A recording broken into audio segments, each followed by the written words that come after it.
Bismillahirrahmanirrahim. Assalamualaikum warahmatullahi wabarakatuh.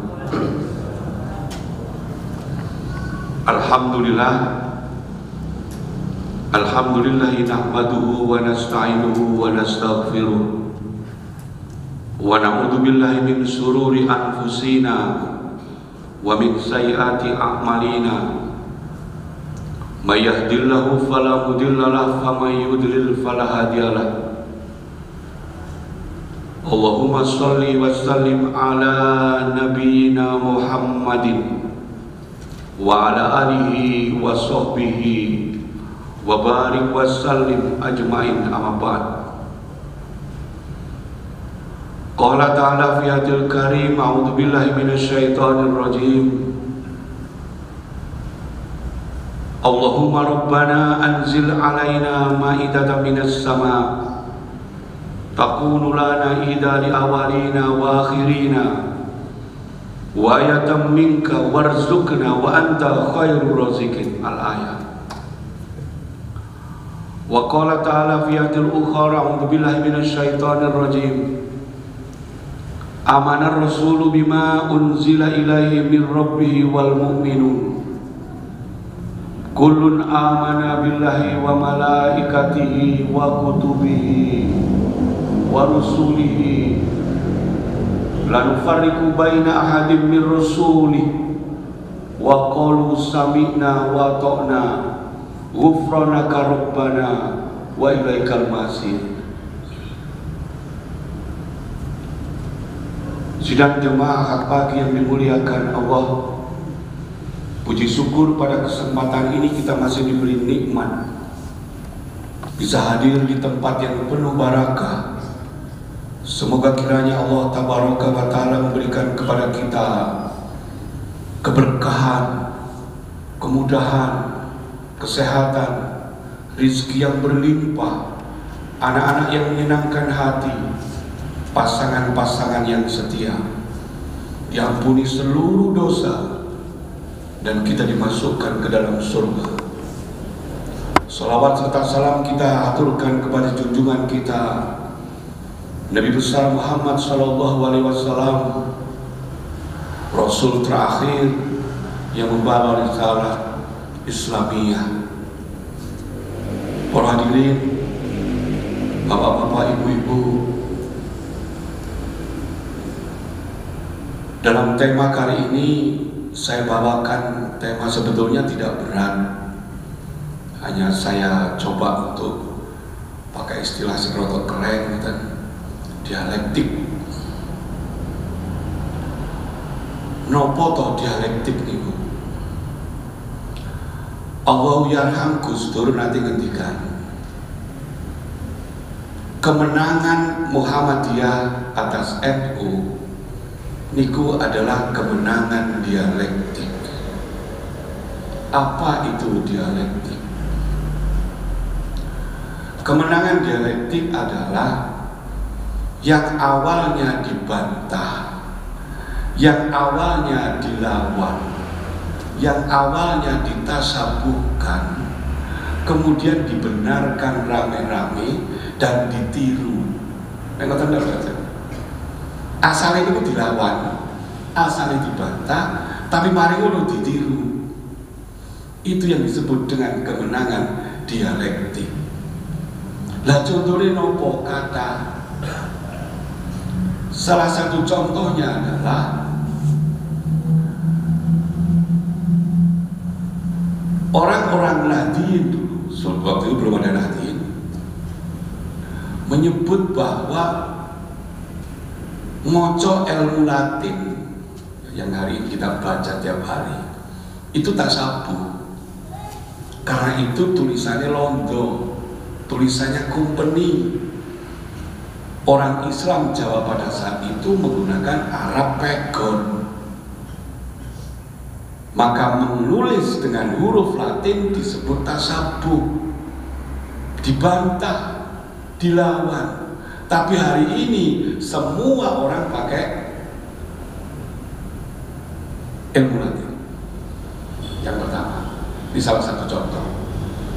Kemudian yang kedua, belajar tentang ilmu falak, ilmu matematika, ilmu fisika, ilmu kimia.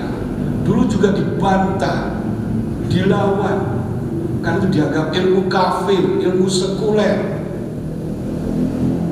Sekarang semua ilmu itu diajarkan, bahkan di pondok-pondok pesantren mengajarkan itu. Setelah dilawan, dibantah, kemudian dibenarkan rame-rame. 1 tahun yang lalu, sebelum masa pandemi, kula niku diundang di beberapa holding pondok pesantren di Trawas, di Pasuruan. 5 pesantren. Mereka mau bikin holding. Holding itu kumpulan perusahaan-perusahaan. Saya sebut Sidogiri, pesantren Sidogiri itu punya hampir 1000 basmalah, hampir 1000. Pertamini hampir 1000-an juga. Dalwa Pasuruan jangan tanya, mulai hotel bintang 5, traveling, percetakan, usaha kuliner, jangan tanya, boarding. Semua mereka pondok-pondok pesantren itu punya boarding school sekelas Al-Izzah. Saya bilang, apa temanya? Arus literasi keuangan global. Bayangkan, di pesantren sudah bicara tentang arus literasi keuangan global, yang saya sendiri pun juga nggak paham. Seminggu kemudian saya diundang oleh Angkatan Muda Muhammadiyah di salah satu kota dengan tema Isbal. Kira-kira sopo sing jumut, sopo sing modern sekarang. Ada pergeseran luar biasa sekarang. Bapak-bapak ingkang yuswa sama, paling tidak sama seperti saya, atau barangkali yang lebih sepuh, nek jenengan kira-kira 15 tahun yang lalu sholat di masjid NU, mari wudu, mulai kira-kira laporan nopo gudikan.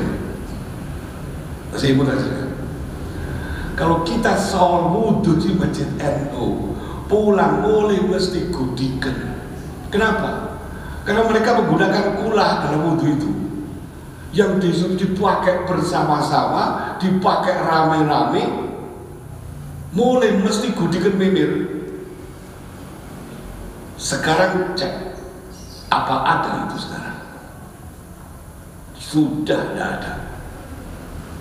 Karena dulu wudu pakai keran, itu Muhammadiyah. Sekarang semua masjid NU sudah tidak ada kulah, persis koyok Muhammadiyah. Itu yang saya sebut dengan kemenangan dialektik. Ini persoalan-persoalan besar yang ada perubahan-perubahan. Nah, di Pasuruan tadi dipanggil, saya riwi-riwi, saya cari di mana itu pesantren Dalwa, tempat saya diundang. Tidak ada, semuter-muter tidak ada. Hingga kemudian saya ditelepon oleh panitianya, Ustaz, di mana? Saya di depan SPBU, nggak ada yang namanya Dalwa. Ada Ustaz, persis di depan SPBU. Iya ada Dalwa, tapi bukan pesantren, tapi hotel. Iya ya itu Ustaz, hotel bintang 5, di belakangnya pesantren. Nah, ini problem-problem besar. Nah, karena itu para jamaah sekalian, saya sebut kemudian ada 5 hal yang hilang dari Muhammadiyah. Ada lagi kalangan gangsal, 5 yang hilang. Apa yang pertama? Yang hilang dari Muhammadiyah yang pertama adalah filsafat. Filsafat hilang dari Muhammadiyah. Karena ada sebagian ulama Muhammadiyah menyebut bahwa filsafat itu liberal. Berpikir filsafat di Muhammadiyah disebut liberal. Dan kita mudah menstigma, menjustifikasi si liberal dan seterusnya hanya karena beda pendapat, sementara kita tidak paham. Dalam ilmu kalam, filsafat itu dipakai. Ngaji awak dewi niku Pak, niku kayak pekeh tok. Yang tiap hari dengan ngaji itu hanya pekeh tok. Padahal ilmu Islam itu luas. Ada filsafat, ada kalam, ada tasawuf, ada ilmu hadis, ada ulumul tafsir. Ulumul tafsir dibuahi lagi, fikih dibuahi lagi. Nah kita cuma fikih dikit. Maka saya khawatir kalau kita tidak memperluas cakrawala, tidak memperluas perspektif, kita ini seperti 4 orang buta pegang gajah. Ikan sepindah kita ngerti gajah kaya apa mas? Gajah niku cilik, pucuke ten rambuté. Leres apa boten? Leres nyekel buntuté. Gajah itu seperti apa mas? Gajah niku bunder kaya bumbung. Leres apa boten? Leres karena dia pegang kakinya. Gajah itu seperti apa? Gajah itu bulat seperti tampak. Benar apa tidak? Benar. Karena dia pegang kakinya. Tapi semuanya benar, semuanya salah. Karena dia hanya melihat dari satu sudut, satu perspektif. Islam itu luas, maka memandangnya juga harus luas. Tidak boleh hanya satu sudut. Dalam ilmu kalam yang menggunakan perspektif filsafat tadi, setidaknya ada 3 macam aliran. Termasuk hari ini kita menyikapi pandemi, itu juga akan terlihat apakah kita bagian dari 3 itu. Yang pertama, itu Jahamiyah. Ulamanya bernama Jaham bin Sofyan. Dia berpendapat bahwa manusia itu, kita itu dilahirkan dalam keadaan terikat. Semuanya yang menentukan Allah. Wa ma tasyauna illa ayyasha Allah. Kamu tidak akan punya kehendak apa-apa kecuali jika Allah menghendaki. La haula wala quwata illa billah. Dan macam-macam. Rezeki, mati, jodoh, semuanya ditentukan oleh Allah. Kita jadi muslim, jadi kafir, semuanya ditentukan Allah. Kita masuk surga atau masuk neraka, semuanya ketentuan Allah. Bahkan dalam sebuah kitab Jami'us Kabir, Imam Bukhari disebutkan hadis yang sangat panjang. Rasulullah berkata, beberapa orang di awal hidupnya beramal seperti ahli surga, tapi takdir menetapkan dia masuk neraka. Maka di akhir hidupnya dia beramal seperti ahli neraka. Beberapa orang ditetapkan sebagai ahli surga di awal hidupnya, dia beramal seperti ahli surga, tapi takdir menetapkan dia masuk neraka, masuk surga. Maka di akhir hidupnya dia beramal seperti ahli surga. Bayangkan. Kemudian para sahabat bertanya, ya Rasulullah, lantas untuk apa kita beribadah? Untuk apa kita berikhtiar? Apa jawaban Rasulullah? Ikhtiar itu hanya untuk memudahkan ketetapan. Nah, yang tadi Allah. Semua kita sudah ditetapkan oleh Allah. Masuk surga, masuk neraka, kaya, miskin, semuanya. Itu Jahamiyah. Di Jawa konsep ini ketemu dengan aliran fatalis di Jawa.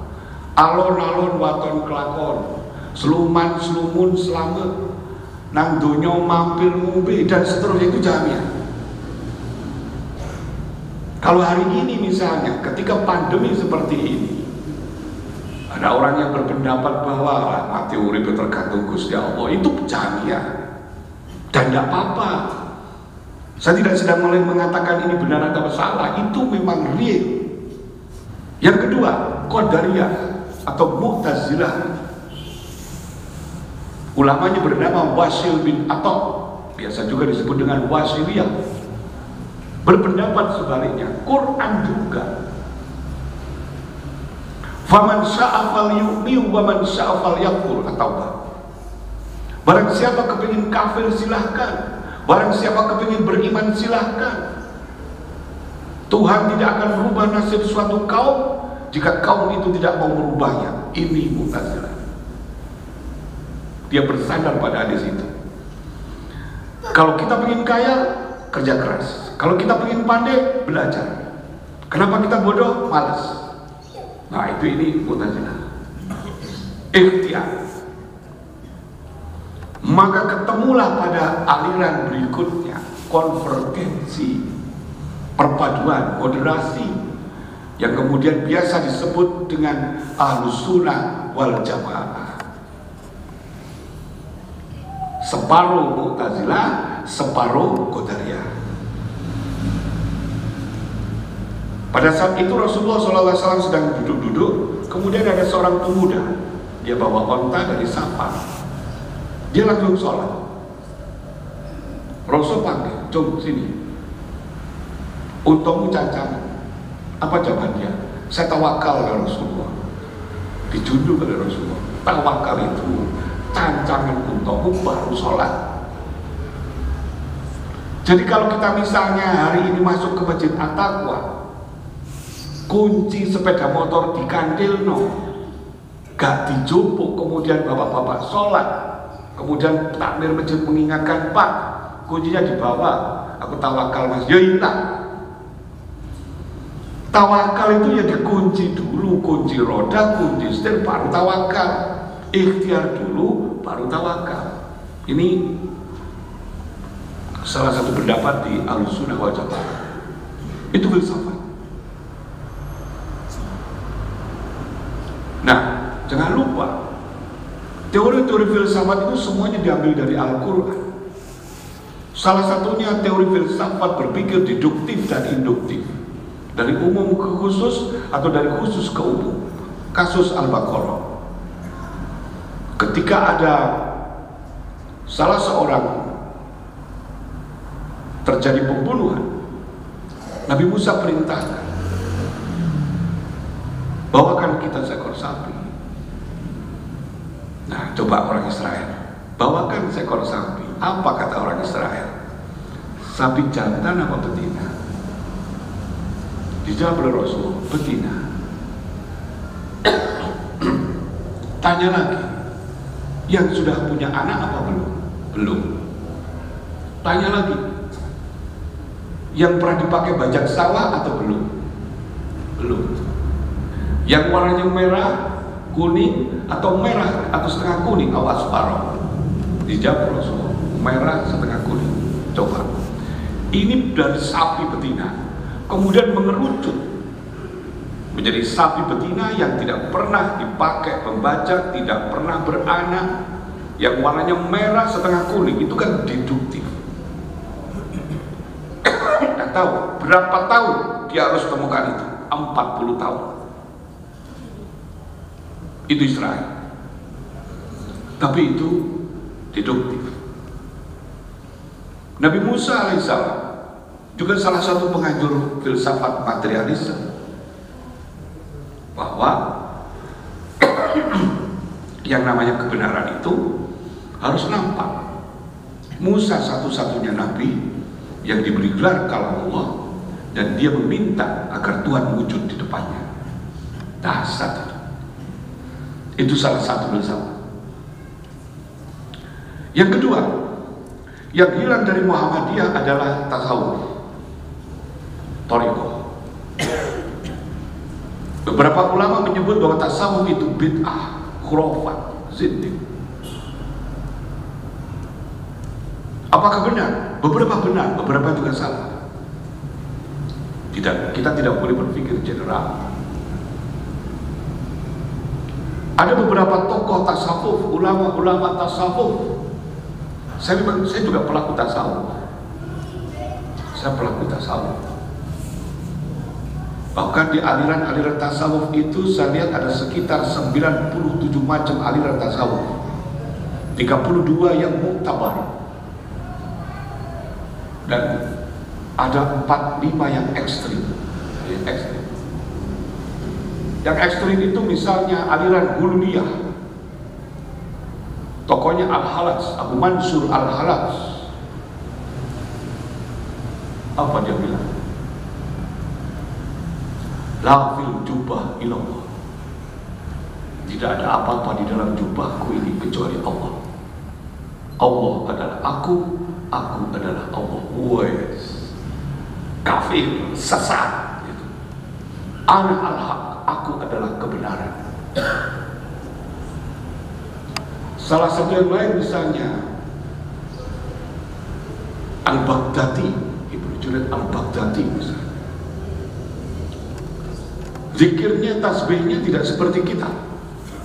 Kalau kita kan subhanallah, subhanallah, subhanallah, maha suci Allah, maha suci Allah. Dia tidak. Apa dia tasbihnya? Subhani, subhani, subhani, maha suci aku, maha suci aku. Bayangin, bapak-bapak gak pernah dengar kan itu? Allah adalah aku adalah Allah. Aku menyembahmu seperti engkau menyembahku. Wow.